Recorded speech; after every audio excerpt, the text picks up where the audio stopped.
This week, we're talking trends. We're talking dating apps. We're talking hyper casual games. We're talking music. It's going to be interesting, so stay tuned. Welcome to a new episode of This Week in Apps. I'm Ariel from App Figures, and you know how usually I look at this week's data and I turn it into 5 interesting things you need to know? Today, I did that for the entire last year. I found 5 trends that I think will be very interesting to keep an eye on in 2022, and a lot of them have to do with money. So let's jump right into it and talk about dating apps. Dating apps were such an easy go-to when lockdown started because they're just so convenient. And you can think to yourself and say, why wouldn't they be really successful, right? It makes sense. But if you scroll back just a few years, you remember that investors were kind of turned off by them at some point, and no new investment was given to dating apps just a few years ago. And why is that? The users were there. They were clicking, they were adding pictures, they were swiping, they were doing all these things that would make you feel like they're engaging with the app, but they weren't paying. They were freeloaders, if we think about it in economic terms. And that was a problem for investors, and that's why that whole industry kind of cooled off just before lockdowns. But because of lockdowns and because of how everything now is changing, I think things have changed permanently. And what I mean by that is people are paying for dating apps. So I rounded up the top dating apps in the US and I summed up their revenue over the last few years, and look at that growth. Led by Tinder, the heavyweight champion of the bunch, dating app revenue nearly doubled since the beginning of 2020.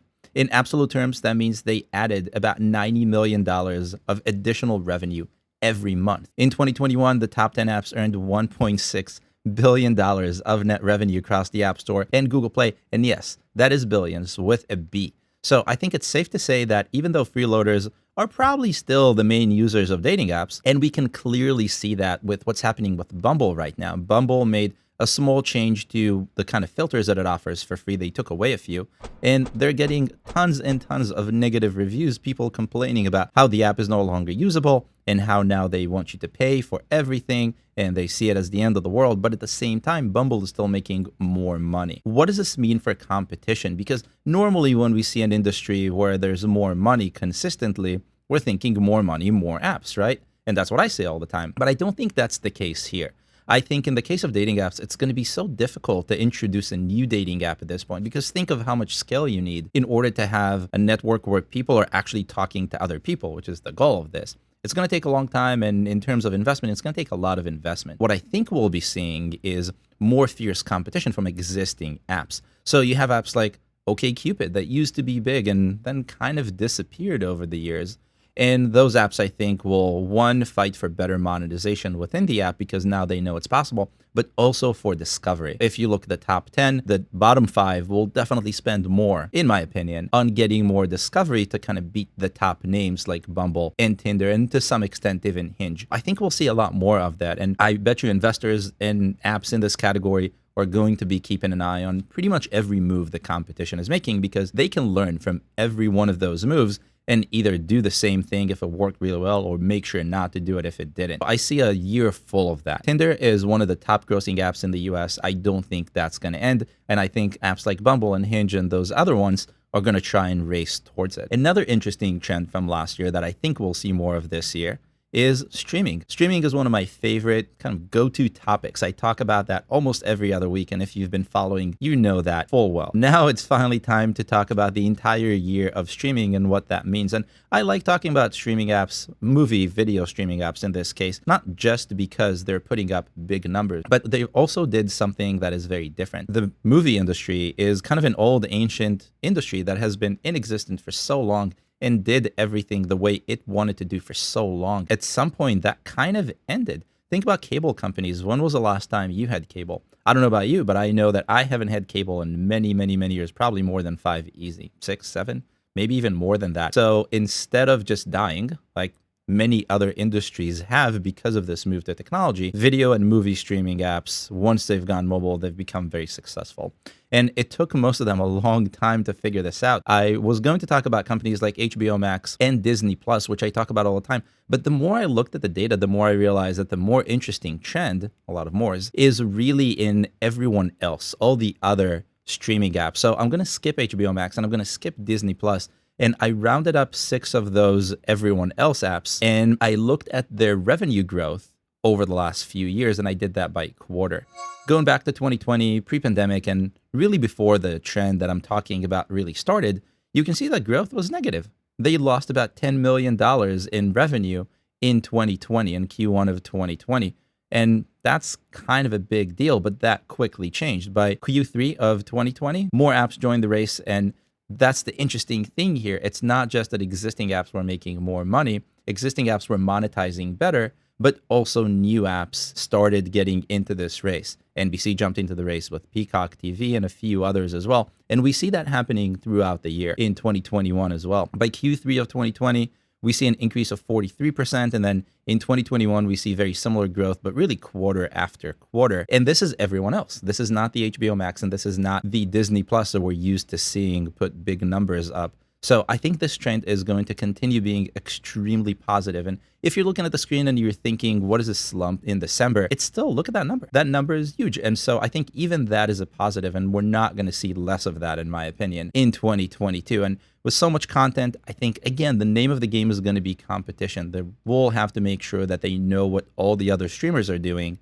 and to make sure that if they do something that makes sense, use it. If they don't, make sure not to use it. I think that's going to be a trend that we will benefit from. And I've been saying that pretty much all year. Because they're competing, they're going to give us more content, and that content is going to be more accessible, and that content is going to be potentially even not at the price where it would have been if there wasn't as much competition. Win-win, I think. Next trend is creators. I've also talked about creators more than once. And if you look at the top grossing apps right now, TikTok is the #2 top grossing app in the US. And remember that prediction that I made a few weeks ago that TikTok will become the highest earning app in the US in 2022? That's happening. But it's not just about TikTok. Creator platforms like TikTok, and when I say creator platforms, I mean platforms where the end users can pay the creators directly, like they can on TikTok. Those platforms have been proving to be creating real businesses. YouTubers have known this for a long time, so this is not new in the world. But at the same time, even being a creator in YouTube is now significantly easier than it was maybe 4 or 5 years ago.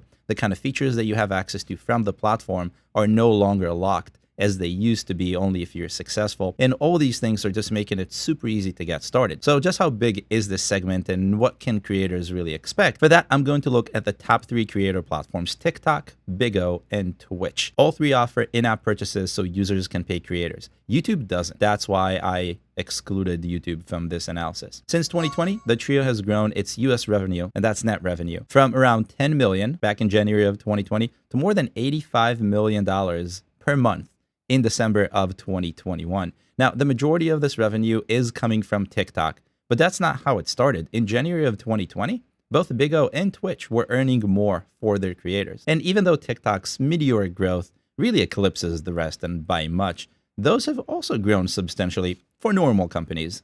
Big O's US net revenue nearly tripled to $15 million per month. Twitch is going through a rough patch, so I expect to see some discrepancies there, but even it doubled. And that's when you look at its kind of ugly months, the last few months, where it lost about half of its revenue.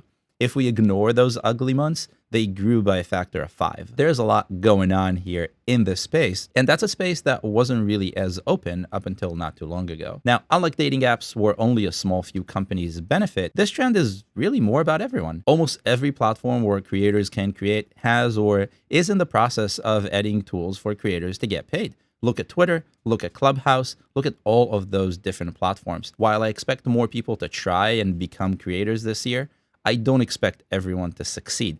But there's an interesting loop here that is very, very important. More people trying means more content, more diverse content. More diverse content means that the platform has more to offer, and it will get more users, and those users will reinforce this loop. And this loop is very healthy, and this loop is sustainable. That's the most important thing. Of all the different ways to look at it, I think the sustainable loop is really, really important, and that's why we're going to see a lot more of it in 2022. And that's also why TikTok will become the highest earner. Next up, music. Music, just like dating apps, was one of those places where you would not expect to see a lot of revenue, but you would expect to see a lot of usage.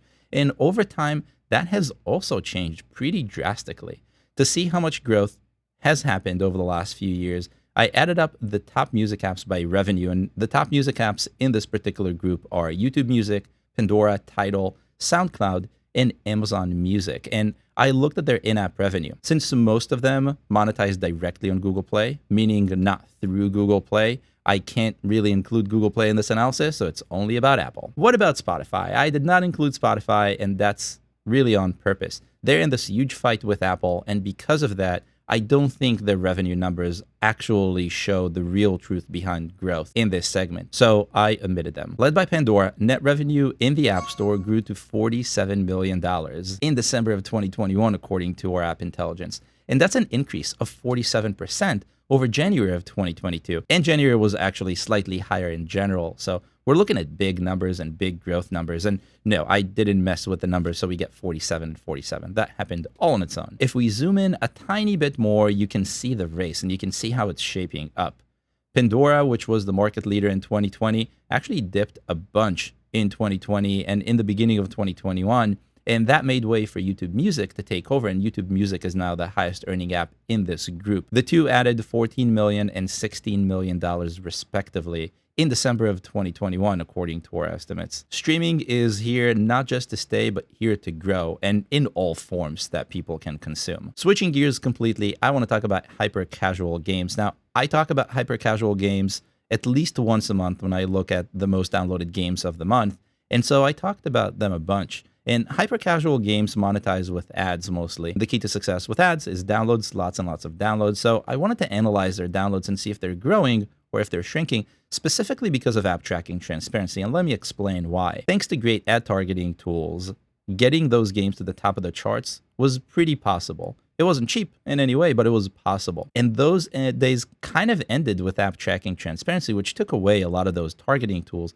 and made it a little bit more difficult to get positive ROI on such campaigns. I wanted to analyze them in a way that's a little bit different. Stay with me because this is a little bit more complicated than what I do normally. Instead of just looking at downloads, and because there are just so many hyper-casual games that come and go, the names are not really memorable, they just come and go, we can't really look at the top 10, or we can't really look at the top 100. It doesn't really make any sense. So instead what I did was I looked at the most downloaded games charts that I do every month, and I counted the number of games that are hyper-casual out of the top 10. And then I looked at their downloads and summed all of them up. So if you're still with me and I didn't lose you, here's what it looks like. And you can see the shape and you probably know where I'm going to go with this. But let's begin with the data. In January of 2021, 7 of the top 10 most downloaded games in the world were hyper-casual games. And they brought in about 163 million downloads according to our estimate.